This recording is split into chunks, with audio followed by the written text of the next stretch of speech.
Hello and welcome. I'm Natalie. Let's talk about money. So, today we're going to talk about taking control of your money. Do you ever feel like maybe your money kind of slips away each month and you're not really sure what happened?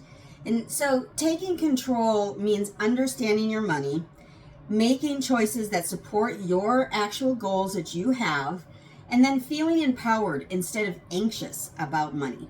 That's the idea of taking control of your money. So, taking control isn't about complicated math or strict deprivation, although it could be if that's what you want. But it's about knowing where your money goes, making intentional choices about your money, and feeling confident about your finances. That's the confidence that you need in order to move forward with whatever goals you have or want to have in your life. So pretty much we know that money affects every single part of our lives.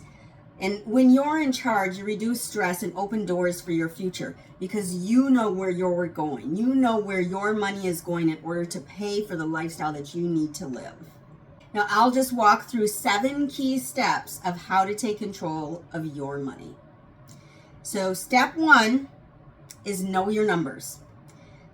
This is just the very basics. So list your income, list your expenses, list your debts.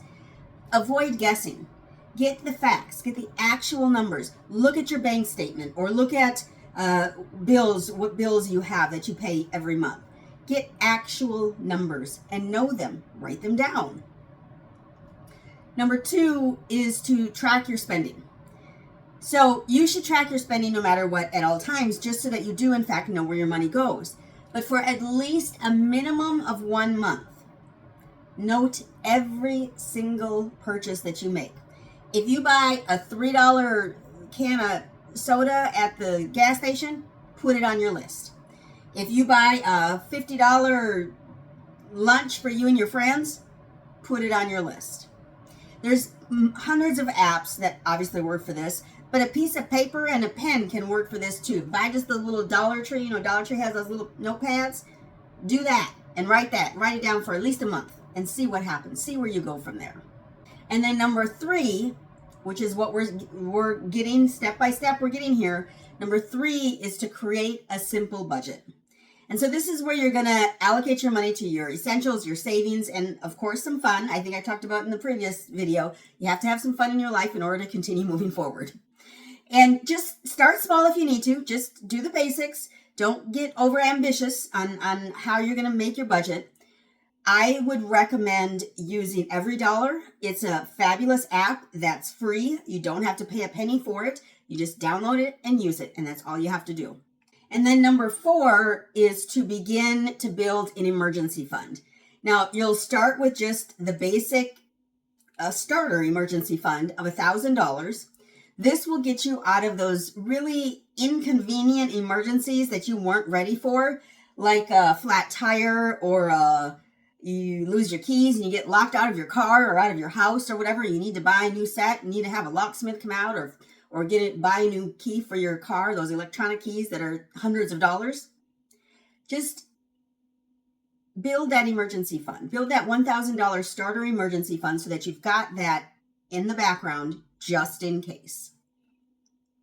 And then number 5 is to tackle debt. So list your debts, smallest to largest. We're going to do the snowball method here.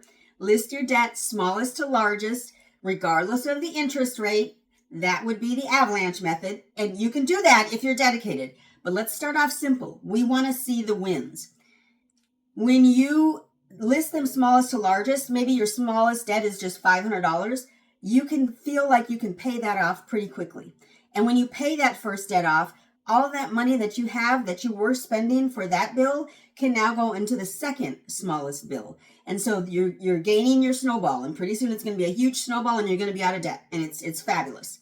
So tackle that debt. List your debts, smallest to largest. Start off by paying off that smallest one and then just go up from there. We're not going to worry about interest.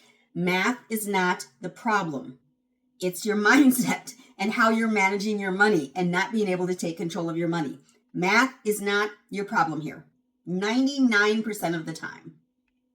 And then we're going to automate your good habits.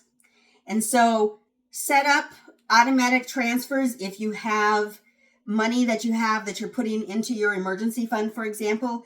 Set up automatic transfers so it automatically goes there and you don't have to push the buttons and you don't have to think about it. Make it automatic so that you have no questioning over whether it's going to happen.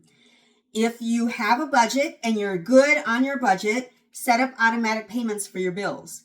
When you do automatic payments for your bills, your stress level will be reduced because if you're budgeting properly, you will always have enough to pay your bills. If you don't, you need to either eliminate some of those bills or you need to increase some of your income. And those are the options that you have. Really, those are the only two options. Decrease your bills or increase your income. Those are the two options to get yourself out of trouble if you're having problems budgeting. And then number 7 is to set clear goals. So decide, what do you want your money to do? What are you here to do with your money? Don't let your money drive every decision you make. Let your money maybe accentuate some of the things you do or maybe help you get to some of the goals that you want to get to, but don't let it be the only thing that you focus on. We all love money. That's just kind of how it works. But don't let that be the driving force in everything that you do. You want to set it up so that you have goals so that you can give every dollar you make, you can give that dollar a job. Every dollar. There's a reason why the budgeting app is called Every Dollar. Every dollar needs a job. So just at this point, just let go of guilt over past mistakes. We've all made mistakes. Every single person in the world has made a mistake over finances in some manner. And how big the mistake is the only difference realistically. Maybe you made a $50 mistake. Maybe you made a $50,000 mistake. Whatever the mistake is, it happened and it's gone in the past. So now it's time to move forward. So change your mindset and your motivation. Just maybe start small, maybe celebrate the progress that you make. Like, for example, when you've started your budgeting and you're now decreasing your debt, celebrate when you pay off that first bill. Go out to dinner or go to the movies or whatever. Celebrate those small wins and that progress. And also visualize your goals. So for me, I know that when I retire, I want to go and dance on the beach. So that's the visualization that I have. I'm hoping I can find the TikTok that I keep mentioning because I love that TikTok where it's just an older woman and she's just having a ball on the beach, just dancing. And that's how I want to be when I'm old. So have that goal that you can visualize and you can work toward. Now, taking control of your money starts with just one step. You just got to get to that first step. When you take that first step, then you can worry about the next step.